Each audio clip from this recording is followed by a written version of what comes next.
Welcome back to our channel. तो जैसा कि हमने पिछले एपिसोड में देखा था, जैक और बाकी सभी लोग उन वुल्फ से बचने के लिए वैली के अंदर आ गए थे और यहीं से नेक्स्ट एपिसोड की शुरुआत होती है, जहां मूव जैक के ऊपर गन पॉइंट करते हुए उससे कहती है गाड़ी के अंदर बैठो। और मूव अभी ये कह ही रही थी कि तभी देखते ही देखते बाकी गाड़ियां भी वहाँ आ गई थी और यहाँ पे जैक की बात बिल्कुल सच हो गई थी, क्योंकि वो वुल्फ वाकई उनका पीछे करते हुए वैली के अंदर नहीं आए थे, जो देखकर लियोबू के साथ साथ बाकी सभी भी चैन की सांस लेते हैं। जिसके बाद वो सभी आज रात वहीं पे गुजारने का सोचते हैं। वहीं जैक अभी भी मूव को काफी गौर से देखते हुए उसे समझने की कोशिश कर रहा था और जैक मूव को देखते हुए कहता है, ओ तो ये इसलिए मुझे अपने साथ ले जाना चाहती थी ताकि ये इस विल्डरनेस एरिया में भी सर्वाइव कर सके। और ये कहकर जैक अपने सिस्टम से पूछता है कि मेरी विल्डरनेस सर्वाइविंग स्किल किस लेवल पे है, जिस पे जैक की सिस्टम उसे बताती है कि आपकी wilderness surviving skill master level पे पहुंच चुकी है। अपने सिस्टम की ये बात सुनकर जैक के फेस पे एक स्माइल आ गई थी। उसके बाद हमें रात के दूसरे पैर का सीन दिखाया जाता है, जहाँ पे कमांडर अपने सभी सोल्जर्स को बता रहा था कि अब हमारे पास पिकअप ट्रक में मौजूद खाना ऑलमोस्ट खत्म हो गया है, इसलिए अब हमें कुछ भी करके इस वैली के अंदर ही अपने लिए खाना ढूंढना होगा। पर जैक तो अपना खाना उस चूहे के रूप में अपने साथ ले आया था, इसलिए जैक को यहाँ पे कोई भी प्रॉब्लम नहीं होने वाली थी और ये बात मूव भी समझ गई थी। इसलिए वो जैक को अपना डैगर देते हुए कहती है कि तुम्हें इसके बदले में अपना खाना मेरे साथ शेयर करना होगा। और जैक में उससे वो डैगर लेकर उसकी बात मान गया था और जैक अभी अपने उस डैगर को देख ही रहा था कि तभी जैक को वहाँ पे कुछ गड़बड़ महसूस होती है, जिसे महसूस करके ही जैक काफी सीरियस हो गया था। और तभी अचानक ही बहुत बड़े बड़े मून बग्स ने उन सभी के ऊपर अटैक कर दिया था, जो देखकर जैक सभी को वहाँ से भागने के लिए कहता है। लेकिन वो सभी लोग वहाँ से भाग पाते उससे पहले ही उन मून बग्स ने काफी सारे सोल्जर्स को मार गिराया था। वहीं जैक और वो कमांडर उन मून बग्स का बहुत बहादुरी से सामना कर रहे थे और जैक अपने ड्राइवर को बचाते हुए उसे अपनी गाड़ी की तरफ ले जाता है। और तभी जैक को अपने सिस्टम की तरफ से एक टास्क मिलता है, जिसमें जैक को ऑलमोस्ट 10 लोगों की जान बचानी थी। और तभी देखते ही देखते वो भी जैक वाली गाड़ी में आ गई थी, जिसके बाद वो सभी लोग वहाँ से काफी तेजी से आगे बढ़ गए थे और बचे हुए लोग उन मून बग्स का शिकार हो गए थे। वहीं गाड़ी के अंदर वो ड्राइवर जैक को उसकी जान बचाने के लिए उसका शुक्रिया अदा करता है, जिसकी वजह से जैक को अपने सिस्टम की तरफ से एक और टोकन मिलता है, जो देखकर जैक बहुत ही ज्यादा खुश हो गया था और वो अपनी चालाकियों का यूज करते हुए उस ड्राइवर से अलग अलग तरीकों से 3 बार थैंक यू बुलवाता है। और तभी जैक को अपने सिस्टम की आवाज आती है, जो जैक से कहती है, आपने अपना टास्क पूरा कर लिया है, जिसके रिवार्ड में आपकी स्ट्रेंथ एक लेवल और बढ़ गई है। पर जैक को समझ नहीं आ रही थी कि उसने तो सिर्फ 3 लोगों की जान बचाई थी, तो फिर भला उसका टास्क पूरा कैसे हो गया। और ये कहकर जैक खुद से ही कहता है, मुझे लगता है क्योंकि वो सभी लोग खुद ही बच गए थे, तो इस वजह से मेरा ये टास्क पूरा हो गया होगा। और जैक अभी ये सब सोच ही रहा था कि तभी जैक का ड्राइवर डरते हुए कहता है कि ये सब क्या है। और उस ड्राइवर की ये बात सुनकर जैक जैसे ही बात देखता है तो उसे वहाँ पे काफी सारे सोल्जर्स की लाशें दिखती हैं, जिसे देखकर वो सभी लोग बहुत ही ज्यादा डर गए थे। और जैक अपने मन में कहता है, मुझे लगता है ये सभी लोग भी उन मून बग्स का शिकार हो गए होंगे। और उसके बाद वो सभी लोग वैली में इसी तरह से आगे बढ़ते हुए वैली के काफी अंदर आ गए थे और वो लोग वैली के अंदर एक सेफ जगह देखकर वहीं रुक गए थे। और वैली के अंदर की ये जगह वाकई बहुत ज्यादा प्यारी थी, जिसे देखकर एक पल के लिए तो वो सभी लोग उस जगह की खूबसूरती में ही खो गए थे। और वो कमांडर थोड़ा सैड होते हुए कहता है, अब हम 24 लोगों में से सिर्फ 11 लोग ही बचे हैं और पता नहीं हम लोग भी यहाँ पे बच पाएंगे या नहीं। और वो कमांडर अभी ये सब कह ही रहा था कि तभी लियोबू उसके पास आते हुए उससे कहता है, मैंने तो तुम्हें पहले ही कहा था कि हम लोग यहाँ से वापस चले जाते हैं, लेकिन तभी ज़ाओयिन ने वहाँ आते हुए लियोबू को चुप करवा दिया था। और वो कमांडर अपने सभी लोगों से कहता है कि अब आपस में बहस करने से अच्छा है कि हम सभी लोग मिलकर यहाँ पे आने वाली मुसीबतों का सामना करें, क्योंकि अगर हम सभी लोग इसी तरह से आपस में लड़ते रहे तो हम सभी बहुत ही जल्द मारे जाएंगे। उसके बाद वो सभी लोग ये रात वहीं पे गुजारने की सोचते हैं। अगले सीन में हम उन सभी को बोनफायर के पास बैठे हुए देखते हैं, यहाँ पे वो सभी लोग अपने अपने सीक्रेट शेयर कर रहे थे कि उनका जिंग माउंटेन में आने का मकसद क्या था। और तभी मूव जैक के पास आते हुए उससे कहती है कि मुझे भूख लगी है। मूव की ये बात सुनकर जैक अपनी उसी माउस को काटकर उसे ग्रिल करने लगता है और वहाँ पे बैठे हुए जैक मूव को बताता है कि इस फॉरेस्ट में बिल्कुल सामने की तरह एक स्नेक मौजूद है और अगर हमें से कोई भी उस फॉरेस्ट के अंदर गया तो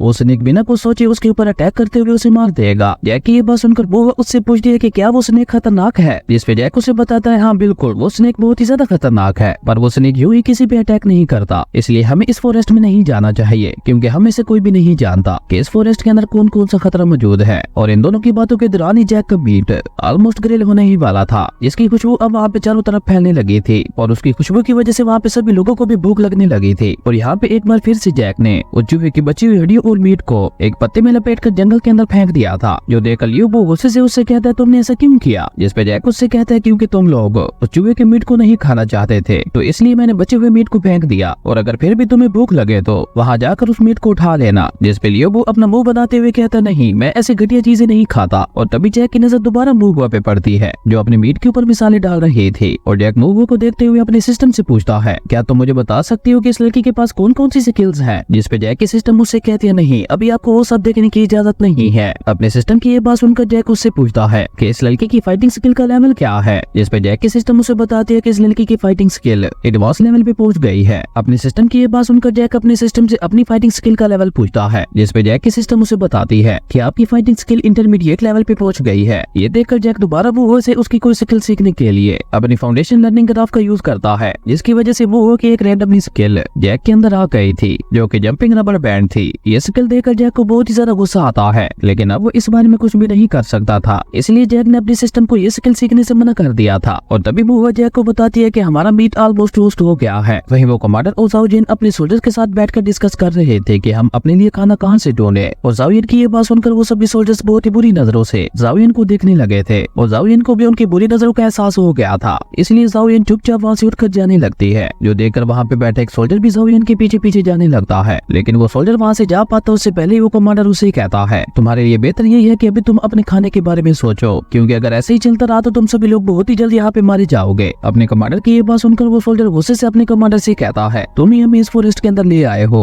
तो अब तुम ही बताओ कि हम यहाँ पे अपने लिए खाना कहाँ से ढूंढे। वहीं दूसरी तरफ ज़ाओ जिन वो और जैक के पास आ गई थी, और वो कमांडर जैक से पूछता है कि क्या तुम हमें बता सकते हो कि हम लोग यहाँ पे अपने लिए खाना कहाँ से ढूंढे। और उस कमांडर के ऐसा कहते ही जैक को अपने सिस्टम की तरफ से एक और टास्क मिलता है, जिसमें जैक को अपने टीममेट्स की खाना ढूंढने में मदद करनी थी। और ये टास्क मिलते ही जैक एक सोल्जर की तरफ इशारा करते हुए कहता है कि मैंने वैली में एंटर करने से पहले इस सोल्जर को देखा था पिकअप ट्रक से फोर उठाते हुए। जैक की ये बात सुनकर उस सोल्जर ने हड़बड़ाते हुए अपने बैग पे हाथ रख लिया था, और इसी के साथ जैक का टास्क पूरा हो गया था, और उसे रिवार्ड में एक और फाउंडेशन लर्निंग स्किल का ग्राफ मिलता है। तभी वो कमांडर उस सोल्जर के पास जाते हुए उससे कहता है, चुपचाप ये खाना मेरे हवाले कर दो, क्योंकि ये सिर्फ तुम्हारा नहीं हम सभी का खाना है। जिसपे वो सोल्जर कहता है, नहीं, मैं ये खाना अपनी मेहनत से यहाँ पे लेके आया हूँ, इसलिए मैं अपना ये खाना तुम में से किसी को भी नहीं देने वाला। उस सोल्जर की ये बात सुनकर वो कमांडर कोल्ड टोन में उससे कहता है, मैं तुमसे आखिरी बार कह रहा हूँ, चुपचाप वो खाना मेरे हवाले कर दो, और अगर फिर भी तुमने ऐसा नहीं किया तो मुझे सख्त कदम उठाने पड़ेंगे। कमांडर की ये बात सुनकर उस सोल्जर ने अपनी गन को बाहर निकालते हुए उस कमांडर के ऊपर अटैक कर दिया था। लेकिन उस कमांडर की कॉम्बैट स्किल्स वाकई बहुत ज्यादा अमेजिंग थी, जिसकी वजह से उसने सोल्जर के अटैक को बहुत ही आसानी से रोकते हुए उसे मार गिराया था। और इस मौके का फायदा उठाकर एक सोल्जर ने पीछे से उस कमांडर के ऊपर अटैक कर दिया था। लेकिन वो सोल्जर उस कमांडर के ऊपर अटैक कर पाता उससे पहले ही उस कमांडर की बॉडी से एक ब्लैक शैडो ने बाहर आते हुए उस डैगर को रोक लिया था। असल में ये ब्लैक शैडो उस कमांडर की सुपर नेचुरल पावर थी, जिसे देखकर जैक भी एक पल के लिए हैरान हो गया था। और उसके बाद उस ब्लैक शैडो ने उस सोल्जर के डैगर को तोड़ते हुए उसी के ऊपर ही अटैक कर दिया था, जिसकी वजह से वो सोल्जर वही मारा गया था। और ये देखकर वो बाकी सभी सोल्जर्स भी कमांडर से बहुत ज्यादा डर गए थे। और तभी एक और सोल्जर ने पीछे से अपनी गन से कमांडर को शूट कर दिया था, लेकिन वो ब्लैक शैडो एक बार फिर से कमांडर के सामने आ गई थी, जिसने उन सभी बुलेट्स को रोक दिया था, जो देखकर तो वो सोल्जर बहुत ही ज्यादा डर गया था। वहीं जैक भी उस कमांडर की ये पावर देखकर उससे बहुत ही ज्यादा इंप्रेस हो गया था। और इसी के साथ हमारा ये अमेजिंग एपिसोड यहीं पे खत्म हो गया था। अगर आपको ये वीडियो अच्छी लगी तो लाइक कर दें, और अगर चैनल पे नए आए हो तो सब्सक्राइब करते जाना। तो मिलते हैं एक न्यू वीडियो में, तब तक के लिए बाय।